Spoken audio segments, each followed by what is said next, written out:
Qui commence sans inquiétude de deux côtés. Jusqu'à l'ouverture du score, tout partira sur ses premiers contres du gardien Ibrahim qui repousse. Le vert et blanc par Zouena à la conclusion et obtiendront le premier but à la 17e minute de jeu. Youssoujer qui ouvre les scores ici au stade de Martyr. Ensuite, un petit festival de ratés suivra de part et d'autre dans ces matchs. Kayembe, dans la précipitation, laisse filer l'occasion. Ibrahim Bolafessa sur cette sortie passera complètement à côté. Heureusement pour lui, Youssoujer n'en profitera pas. Côté V-Club aussi, l'ami Serre Botalé qui malheureusement n'arrive pas à convertir l'action. Il fallait attendre la 30e minute de jeu sur cette faute dans la surface de réparation commise par Moulumba. V-Club obtient le penalty. L'Ofo Serge Bongeli ne tremble pas et trompe les gardiens Mputu. Un but partout, le score restera ainsi jusqu'à la fin des 45 premières minutes. Au retour, des occasions manquées se poursuivront. Côté Youssoujer, l'on ne manquera pas de donner du fil à retordre à l'AS V-Club de Kinshasa. Kayembe en pointe encore lui, passe peu à côté du deuxième but. Kayembe à le pied gauche. Heureusement, le gardien Ibrahim était sur la trajectoire. La 81e minute sera salvatrice pour la formation de l'AS Youssoujer, qui finalement obtiendra une bonne opportunité. Quel but pour le club! Le deuxième but est converti, joie et émotion côté Youssoujer. Une joie qui sera marquée à l'issue de la partie autour de l'entraîneur Rai Moulumba avec cette descente à Kinshasa qui a finalement souri pour le vert et blanc de Lubumbashi. C'est vrai, après un championnat amplement loupé, quand même l'équipe vient de réaliser quand même ce qu'on ne s'attendait pas. On a accroché V-Club dans une position très précieuse. 2 buts à 1, V-Club perd et amoindrit ses chances pour la conquête de la couronne suprême.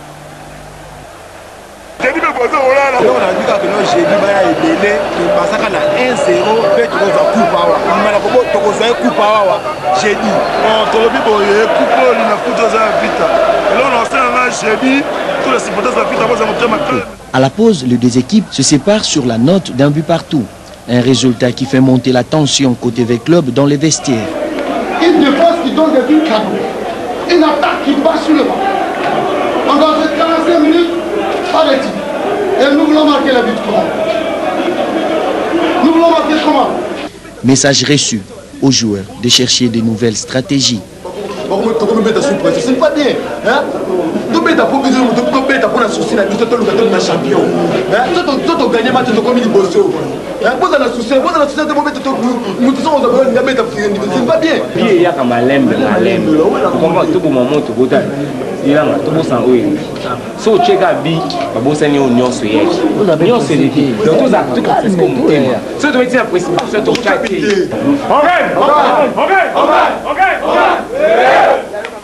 À la reprise, les choses ne marchent toujours pas.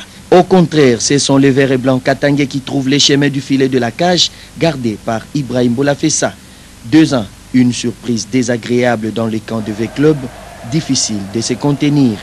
Une leçon à tirer en pareille circonstance, il ne faut jamais minimiser son adversaire avant le combat. Mais ce n'est pas encore fini pour que le protégé du général Gabriel Amisekumba dit Tango Fort joue la compétition la plus prestigieuse de l'Afrique, la Ligue des Champions. Dernière chance, les jeudis 2 octobre prochain, DSMP V-Club, ça passe ou ça casse. Wait and see, comme disent les Anglais. V-Club a gagné ma équipe est à l'échec. V-Club, that's what je jouais, vraiment. Bon, il est tolo.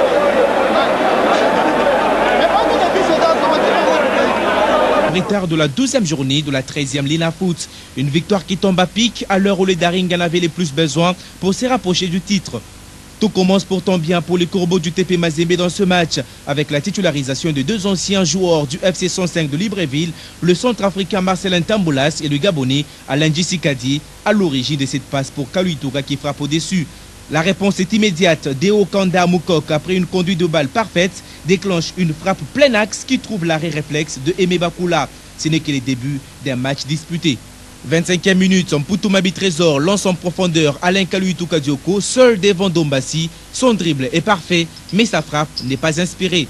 Il ne parvient pas à éviter le retour de Joël Kimwaki alors qu'il pouvait jouer avec Mputu après avoir réussi les plus durs, mettre dans le vent le gardien Dombassi. 30e minute, Mabele joue son coup franc dans la surface pour Trésor Mputu Mabi, libre de tout marquage et qui marque d'une frappe croisée du pied gauche.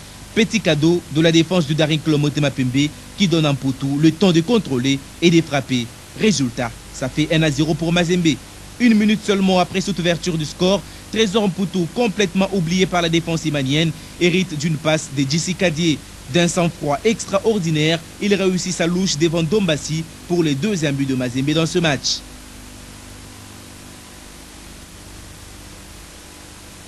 En l'espace de 2 minutes, 1 minute même, Mazembe mène 2-0. En tout cas, c'est terrible. C'est terrible le Trésor Mputu qui permet au Mazembe de mener 2-0 dans ce match.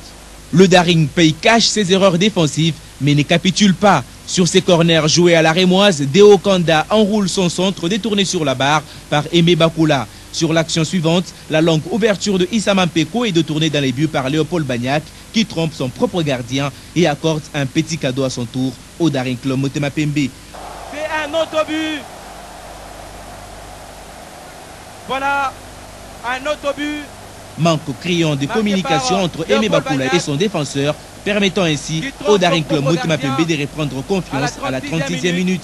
C'est sur une image insolite que s'achève la première période. L'assistant numéro 1 est pris à partie et par le joueur de Daring et par le joueur de Mazembe, mais il garde la confiance de Briki Kisota, l'arbitre central. On pouvait compter sur eux.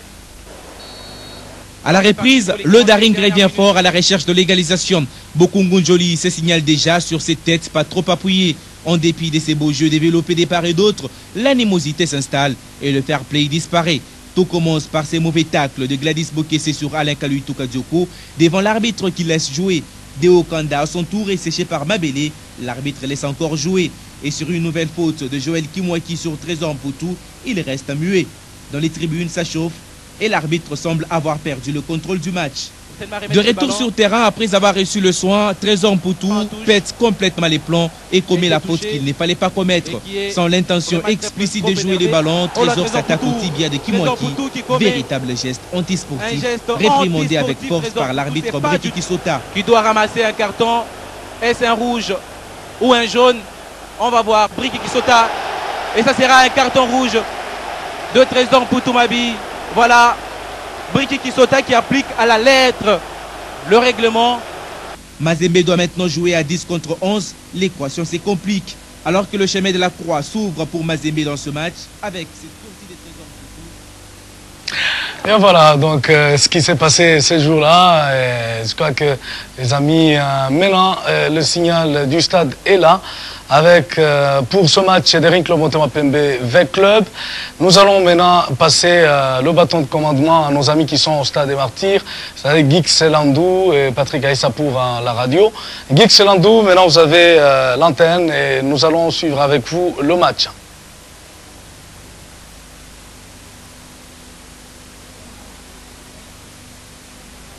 Pour cette 13e édition du championnat de la Ligue nationale de football, avec les 3 formations en course qui vont devoir se départager.